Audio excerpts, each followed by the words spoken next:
Alright, welcome back to the underside of the car with a lot more room to see. I've raised it up another 4 or 5 inches from where it was before, and so basically we now have a full view. It was probably disorienting. Let's just turn it from the diff, right? So from the diff, we're gonna come outwards. This is the axle. This is also where your lateral links are attached to for your suspension. Behind it, up here, this is the subframe. So you got subframe bolts here. You got one here. That was some dirt in my eye, yuck. You got a bolt here. You've got this rubber boot cover here that you have to take off. And then you have the diff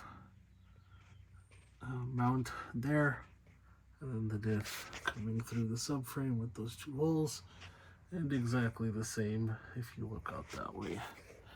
Now, we'll come back, so this is perspective coming this way from the diff. You've got 2 more bolts for the subframe connecting to the car. The bushings are terrible and there's some surface rust, but actually, like, everything's in pretty decent condition. Obviously the hardware I'm going to swap out.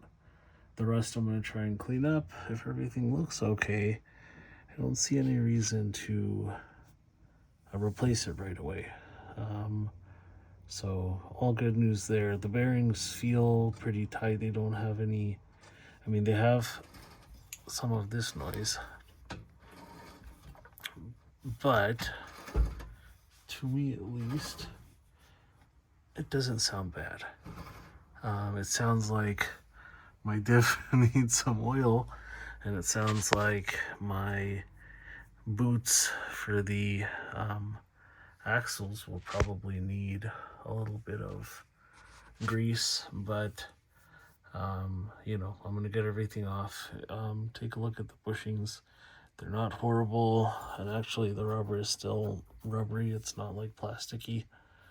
But I'll take everything apart, clean it all up, and then you've got the sway bar here. Sway bar goes behind the diff all the way across to the other side there.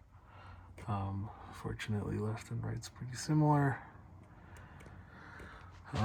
But yeah, once everything's cleaned up, getting the axle off, I think, is the next bit. So in order to do that, I have to get either the inner or outer loosened up here. That way I can get a pry bar back here and pull. Once I pull, the axle will come out of the diff side, and then I should be able to slide it or push it out of the hub side. So there's the outside of the car. So you turn it around, that's the hub here. The problem is, at this point that we've been running into, is that the access to some of these bolts and hardware is just really tight. And if we go around to the other side, this is the lateral that also attaches to the sway bar, and goes through the hub, but it's just super stuck and not trying to come out. So I think I have to get the axle out before I can kind of get a little more detailed and to work in here.